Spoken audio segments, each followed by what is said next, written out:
Hi,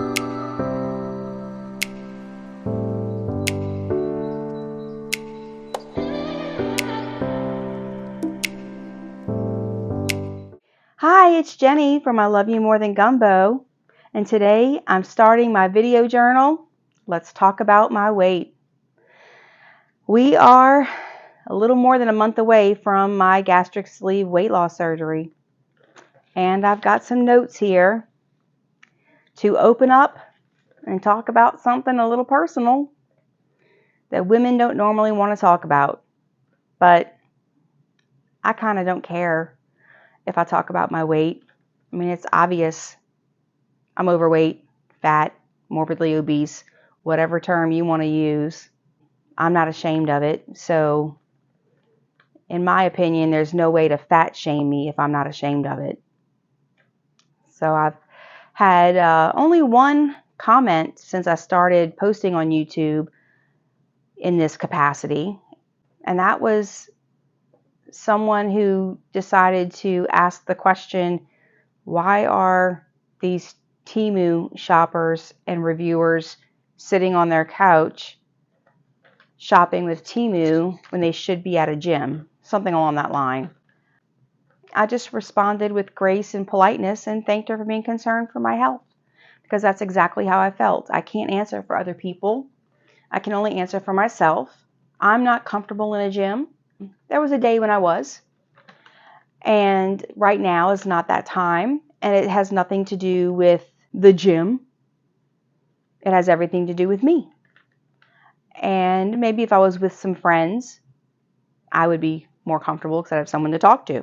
But by myself, yeah, I don't feel like going to a gym. I have an exercise bike here at home. I have a couple of individual workout bands and things like that. So I don't need a gym. And I didn't need to explain myself to that person. But I did thank her for being concerned for my weight. But the comment was unnecessary. But I didn't feel the need to delete it. I left it up, just in case anybody else was curious and had the same question. They can read that one and read my response. So I'm going to call this series, Let's Talk About My Weight, because that's what we're going to talk about, my weight and what I'm doing about it. I have, in the past, not been overweight. I yo-yoed a lot with my weight, fluctuated 10, 20 pounds, but within a healthy range. If anything, I was always 10 to 20 pounds above a healthy weight, and I would just go up and down. I mean, I live in the New Orleans area. The food here is phenomenal. And if you don't watch your weight, you're going to gain weight. That's just the fact of the matter of living in this city. The food's really good. Oh, yeah, food's really good. So I'm going to go off my notes a little bit. So if you see me looking down, I'm just going to go off my notes. Memorizing a script or anything like that, not my style. I mostly go off the cuff and talk from my heart. That's my style. And this notes business is just so I stay on track. Talk about me being born. I was a tad bit premature, but nothing that was jeopardizing to my health. I was an average weight, 6 pounds, 7 ounces, I believe. I was a pretty healthy kid. I thought about inserting some photographs, and I very well may, but not a lot. But I was a pretty healthy kid. I was of average height. I stopped growing around the age of 12, I think. I stopped around 5'2". I am right at the end of the petite spectrum. So it's hard for me to fit in average size clothes. Petite fits me best. But now that I'm overweight, petite plus is hard to find. But if I can get into petite clothing, I try to buy petite clothing. And back on the topic of being a pretty healthy kid, my mother was diligent about feeding us food in the state that God created it. She didn't want to overcook anything to take the nutrients out. She wanted the nutrition to be there. You know, we don't do the processed food as much. So my mother was very good about making our baby food, and she used cloth diapers and things like that. So I can say that when I say I was a healthy kid, back before organic lifestyle was a thing, my mother had our lives like that. So I wasn't introduced to adding salt to my diet. I wasn't introduced to heavy fats and, hydrogenated fats and trans fats and things like that being introduced from the world of fast foods and convenience foods. We ate a pretty raw food diet, natural food diet, and meats that were not injected with all kinds of junk. She tried to go to a neighborhood butcher and things like that. So I literally had a healthy upbringing. Every now and then she might treat us to a Happy Meal. I remember when Happy Meals first came out. So it was rare. It was very rare. My teen years were pretty healthy, but there was times when I was a little heavier than I should be, but I was never fat. I developed this by the time I was 13. I was in an E-cup bra, and they just kept growing. They probably stopped growing maybe 5 minutes ago, but yeah, they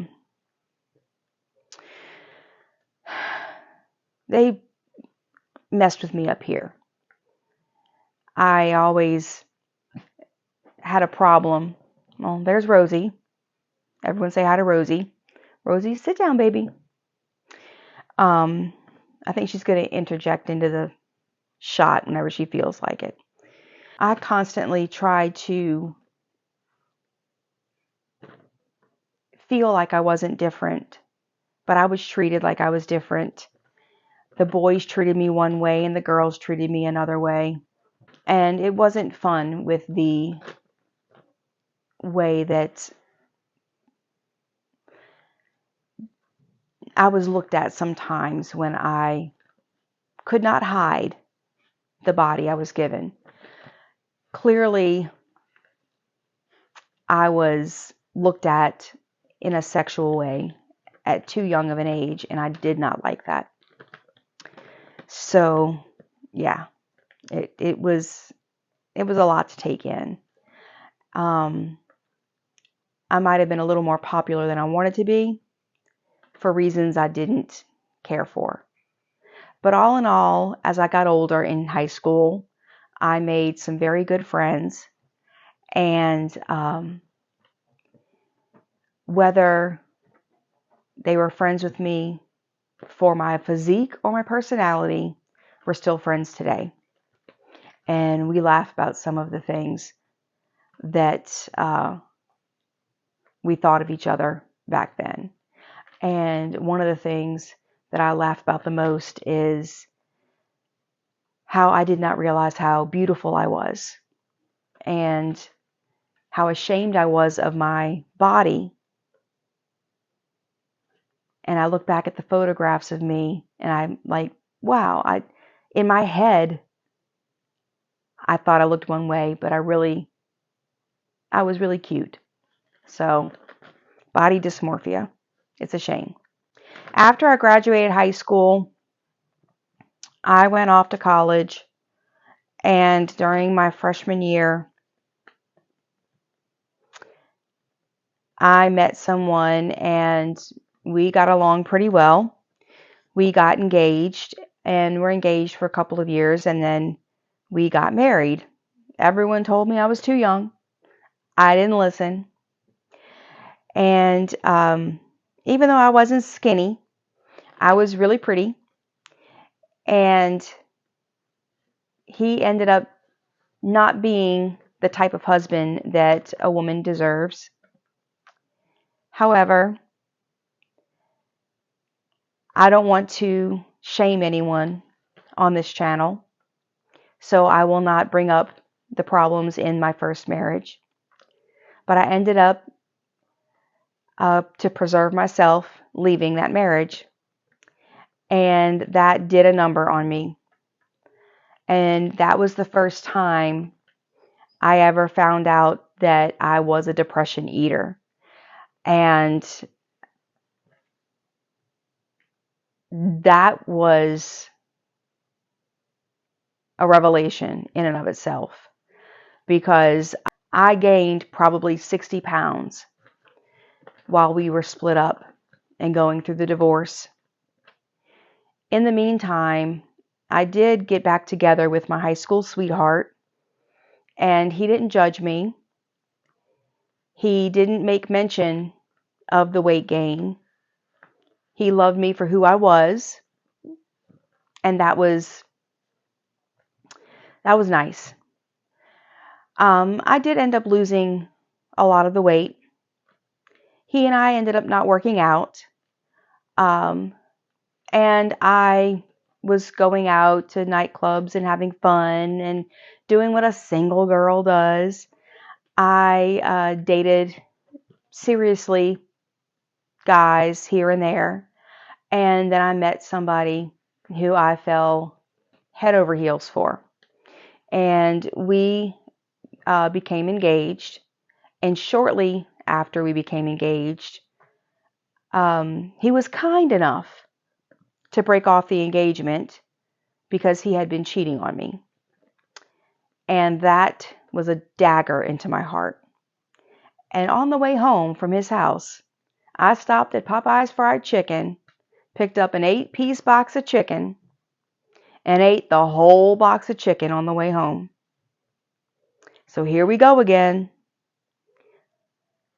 Jen, who at this point in time was looking mighty fine, started eating and got really depressed.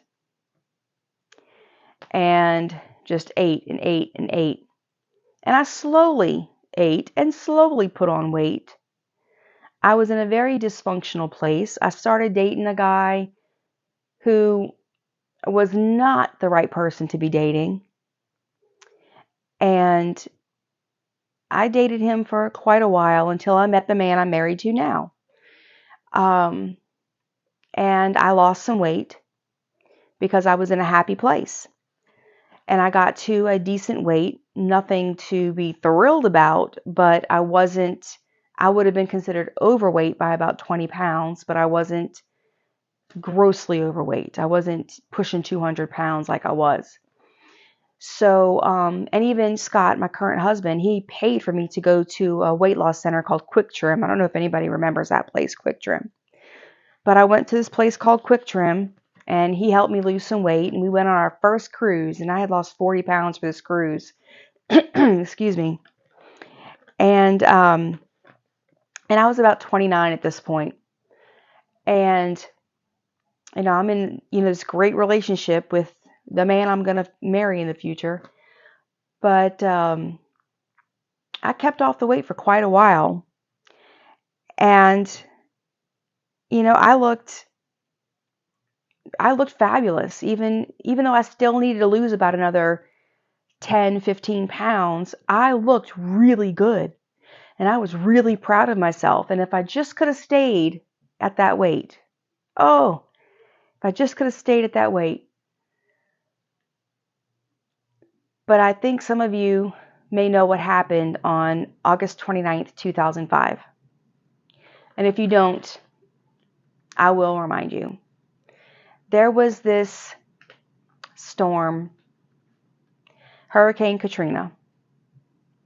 And Hurricane Katrina came through Florida, crossed over Florida, went up, and then curved and hit Biloxi area of Mississippi. And the bad side of the storm, we call it, hit our area of Louisiana. A 30-foot wall of water came up the Mississippi River Gulf outlet. The Mr. Go is its nickname. I lived on a canal that was a branch off of the Mr. Go.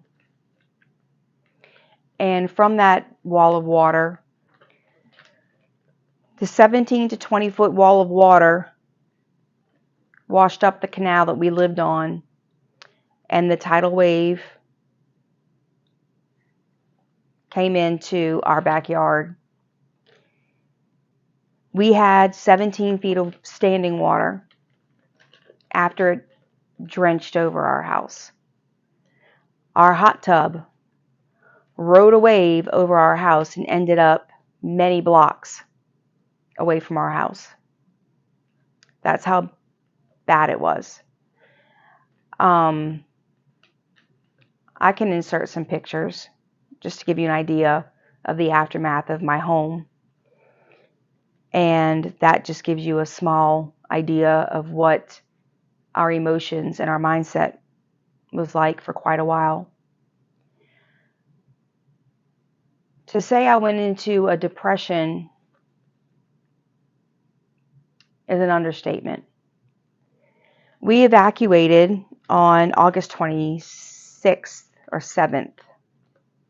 I'd have to look at a calendar to double check. It was the Saturday before Hurricane Katrina came through. We left at night. We had some responsibilities to take care of, so we left kind of late. My mother and father-in-law left begrudgingly the Sunday, which was the day before the storm came through, and they stayed with us until they could secure lodging with their small dog. We also had our dog with us.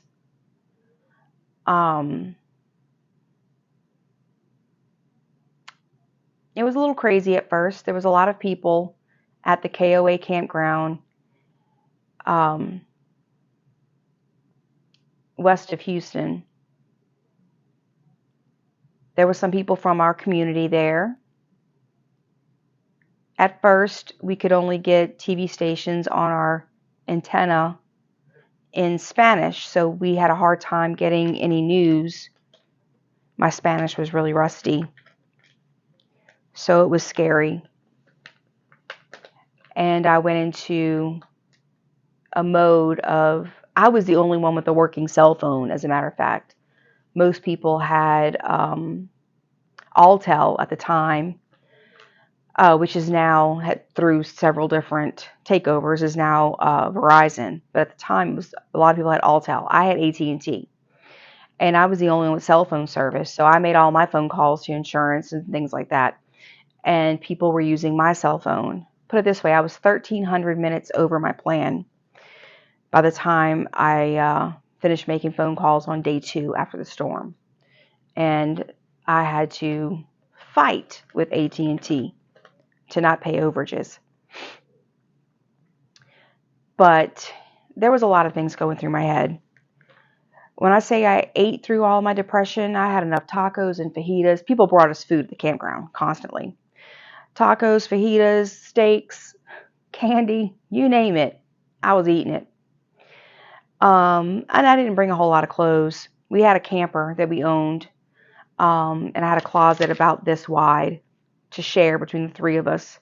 And in the other 2 closets, we had stuffed full of supplies. So we each had about 3 days worth of clothes. Luckily, people brought stuff, donations and things like that, because we weren't sure when we could go home. The water was so high, no one knew when we could get back. Shortly thereafter, Hurricane Rita came. But around that time, Scott had to get back to work, so we were traveling back to the city. We stayed on the West Bank of New Orleans in a town called Algiers, which literally is the West Bank of New Orleans, with no power. We lived off our generator. The day Hurricane Rita hit, we were in Algiers. And that was scary, to be in a hurricane in our camper. But after Hurricane Katrina, my activity level suffered, my eating habits suffered, so much suffered. I was working in a remote location in Hattiesburg, Mississippi, so I would commute to Hattiesburg for the weekdays and come home on the weekends. Didn't see Scott very much.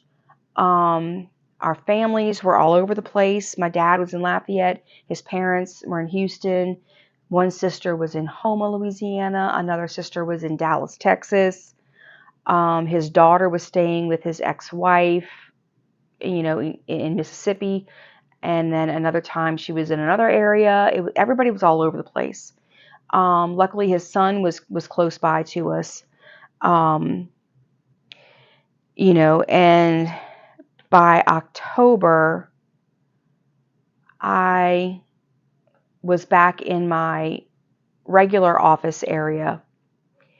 And there was a day I was feeling so sick, and I left work early. And I got home, and I went to the bathroom,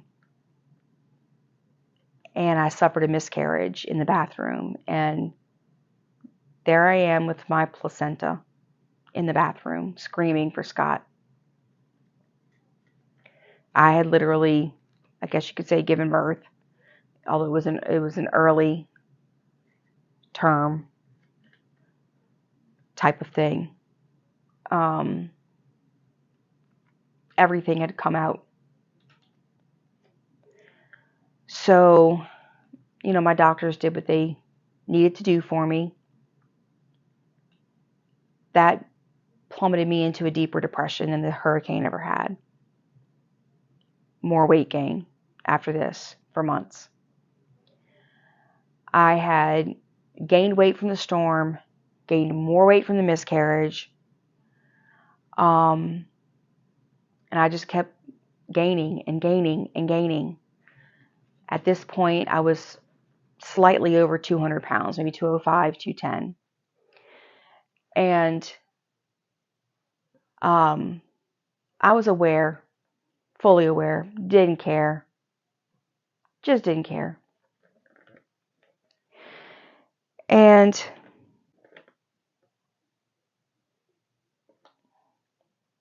I guess the best way to summarize 2005, 2006, going into 2007, the depression was brutal.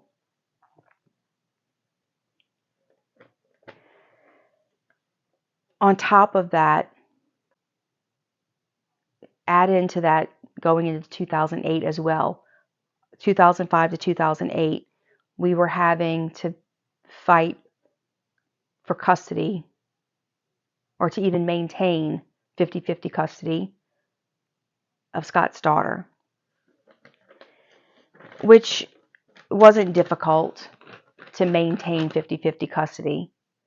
We actually were awarded custody as long as we found permanent housing and were out of the camper, which was hard to do because we were waiting on a program called Louisiana Recovery something, LRA. I forgot what it stood for. We were waiting for that to come through and purchase our destroyed home. The state was purchasing your destroyed homes if they were unrecoverable, which ours was. Ours was condemned. And then you take that funding that you received and you could purchase new property and house. So we were waiting for that to come through. And we had a year de novo to do that, which it didn't happen. We were state of Louisiana. They can't get anything done in a year or less. So anyhow, we just maintained the 50-50 custody. That's has nothing to do with my weight loss journey, but it has to do with my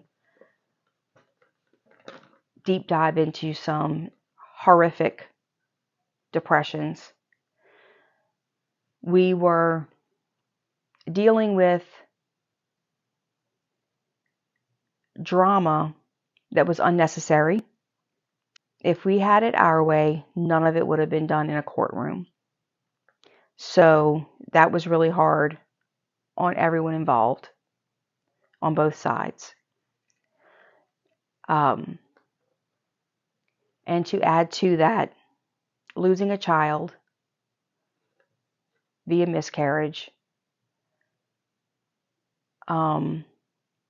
dealing with and accepting you'll never live in your home which was Scott's mother's childhood home. It was a family home. Um, it was a lot of loss. It was a lot of loss. But all of this hit me really hard, and the coping skills I had for depression were there. They existed. But with all of the whammies I was getting dealt, I wasn't utilizing them. They were just out of my reach. And I ate myself into a size 20. What my weight was, I'm not sure. Maybe 215. My cousin, I had two cousins. My cousin Robbie was killed in a Christmas Eve accident in a mall parking lot. His nephew, his sister's son, was killed in a motorcycle accident. And, this was my aunt's grandson. And my aunt, she had buried her husband, her son, and now her grandson, all within 5 years. And this was hard on my family. So when I went to go to the funeral for my cousin's son, I thought I was having a very bad period, when in fact, I found out I was having another miscarriage. I did pass the fetus from the size and the shape. I was approximately eight weeks along. When you see your little baby, even if it's this big, you see his little arm buds, you see the little eyes forming, and the little spine, and you can see the organs through his little translucent skin. That's your child. There are people, they know who they are if they're watching this, that teased me for being emotional about this.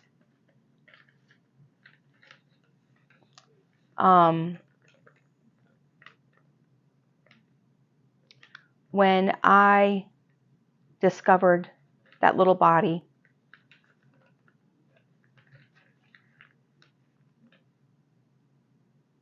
like the first miscarriage, I was in the bathroom, and it hit me hard. My doctors did what they needed to. I got my injection to hopefully prevent miscarriages in the future. I had very bad endometriosis, very bad. I had already had laparoscopy, laser surgery to remove some of the endometriosis, but it never did help prevent miscarriages. The depression that I suffered from the miscarriages has been some of the worst I've had in my life. But anyhow, the injections they give you after you have a miscarriage does prevent you from having another miscarriage, supposedly.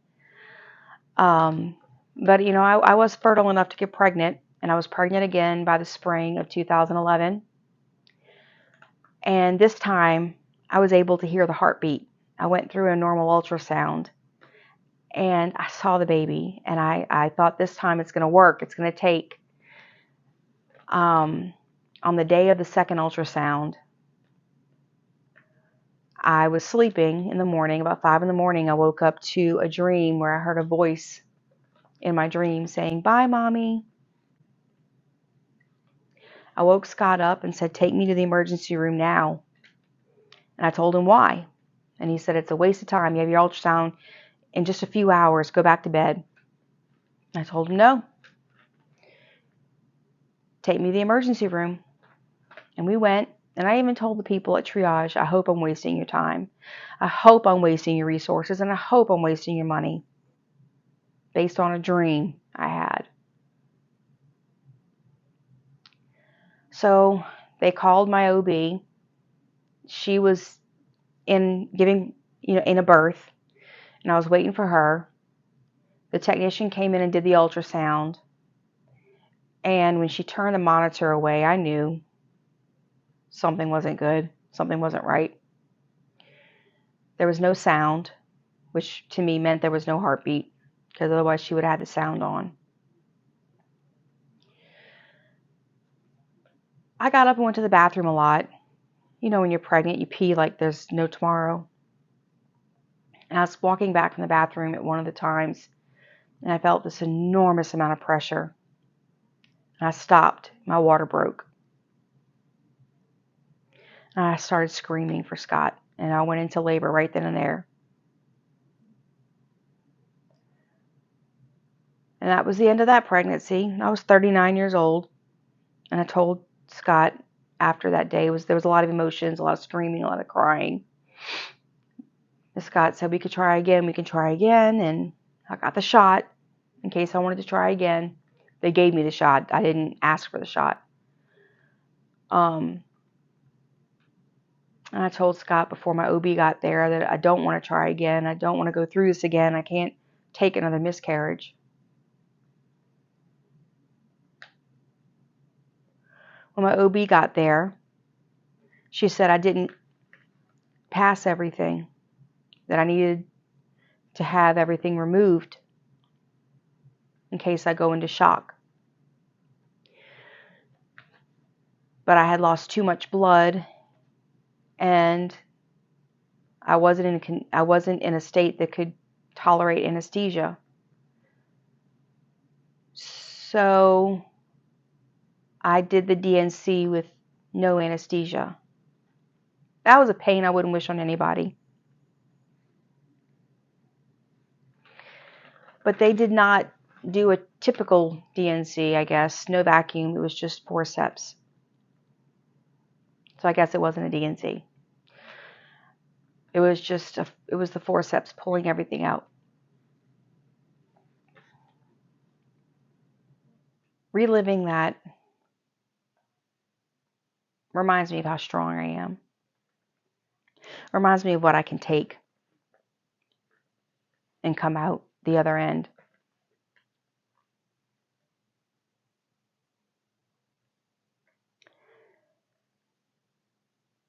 And I think most women need to remember that.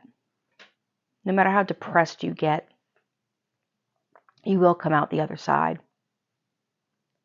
Don't let it beat you down. Because I let that beat me down for a long time. And I got up to 287 pounds. Thanks to that day.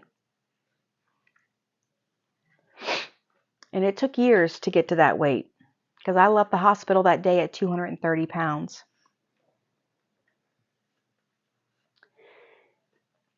But as of February of this year, my highest weight was 287. So it took me a long time to get from 230 to 287 because I was depressed for a long time. I got on antidepressants. I went to therapy. I did everything I could to pull myself out of it. My current therapist has helped me so much. She believes in me. Over the years, I've done a lot to lose weight, and I've always won the battle and lost the weight. But at some point, I gained it back. And I talked to my doctor about it, that I've tried to lose weight. I've tried, and I gain, and I gain. And since I had my hysterectomy in 2018, I gained more weight, which isn't uncommon. She said it's time for you to think about weight loss surgery. That might be your option. You're just going to have to think about it. Thought about it. Prayed about it. And I'm okay with it. I don't feel like it's the cheater way out. I don't feel like it's the easy way out, which that was my opinion for a long time. That it was easy street. That, you know, if you did some hard work, you could lose the weight. I've done the hard work, and I have not lost the weight. It's been a long time. So it's time for me to lose the weight. Let's get back to my notes here. So yeah, today I weigh 263 pounds. I'd like to have been a little bit lighter by now. But I'm not, and that's okay. I'm losing. That's all that matters. Surgery is in about, 6, 7 weeks. I can't wait. I want y'all to keep checking in. I tried to fit 51 years of the yo-yo in. I appreciate y'all sharing my thoughts. Depression is hard to talk about and pinpoint for anyone. For me, I know it's depression eating. I have keyed in and dialed in on where my depression started. I know that my issues are from not being able to be a mom. But my therapist reminded me of a very important point. I am a mom. I likely had several miscarriages, like many women probably had, prior to 5 weeks of pregnancy. Spontaneous miscarriage or spontaneous abortion, is common in women, and we just think it's a period. That's something that, they don't talk about in biology class because it's a fact of life. But the 3 documented miscarriages that I have are 3 children, 3 angel babies, and I am their mother. And I celebrate Mother's Day just like every other mom on the planet. My tears are real. My heartache is real. The emptiness in this house is real. We have a bedroom in this home that is painted bright yellow that would have been their nurseries. And it will stay bright yellow until we leave this house and somebody else changes it. They are not forgotten. They are Oliver, Vivian, and Jacob. They are my light, my love, and they keep a special place in Scott in my heart. They don't bring me depression. They never will. The loss does. Hurricane Katrina slapped us across the face. So did Hurricane Rita. But in the end, we came out better. I have a bigger house. I never had a mortgage on the house we live in. The toll it took on my stepdaughter from those storms, I can't forget that. I gotta do what I gotta do to keep my conscience clean and clear, and to not ever let that depression get a hold of me. Because if it ever does, I'm going to go right back to where I was and be overweight again. I've worked really hard to let go of that. Losing my daddy was a big thing. But by the time he died, I healed a lot. And I never turned to food after he died. I found a peace with his passing. And I think he would be proud of that. I think he is proud of that. And he's always here with me. So, as much as it hurts to miss him every day, he's with me. And there's a happiness and a joy with that. So, if you struggle with depression eating, what I would like to offer to you is to find a way to unpack that burden, unpack that suitcase that you carry with you. Literally unpack it. Put everything away in its place. Deal with it. Find someone to help you deal with it if need be. Because once you do, and you lighten that load, and you put that luggage away, donate it to the thrift store, get rid of it, life is good.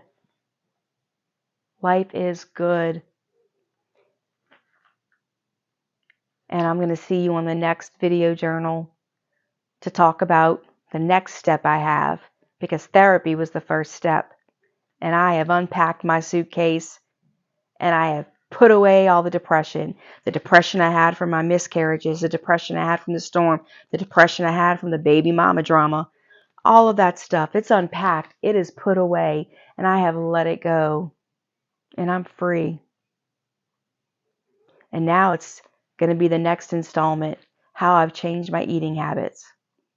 So I will see you next time. And remember, I love you more than gumbo. Bye. Mwah.